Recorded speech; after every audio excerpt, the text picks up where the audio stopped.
Doctor Mohammad ইউনূসের ১৫ মাস, লাশের পাহাড়, আইনের হাহাকার। এই সুদি মহাজন সুদিনুসের শাসনের ১৫ মাসে দেশ পরিণত হয়েছে এক মৃত্যুপুরীতে।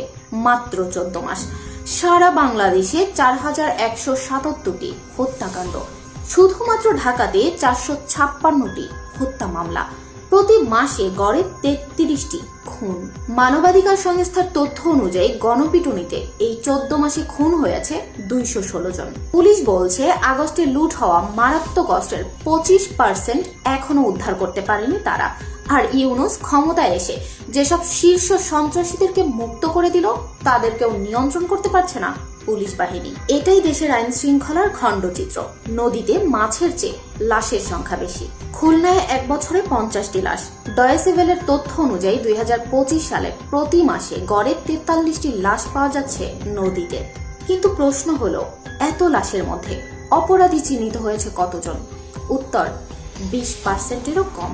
অথচ রাজনৈতিক বিরোধ হওয়ার কারণে লাখো আওয়ামী লীগের নেতাকর্মীকে জেলে ভরা হচ্ছে। মিথ্যা মামলা, লুটপাট, ভাঙচুর সবকিছুই চলছে ইউনূসপন্থীদের ছত্রছায়ায়। আইনের শাসন যেন শুধুমাত্র আওয়ামী লীগ সাপোর্টারদের জন্য।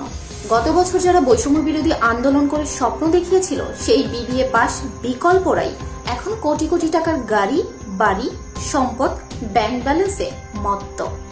আর সুশীল সমাজ, তাদের মুখে যেন ডলারের তালা। এই হলো ইউনূস আমলের বাস্তব চিত্র।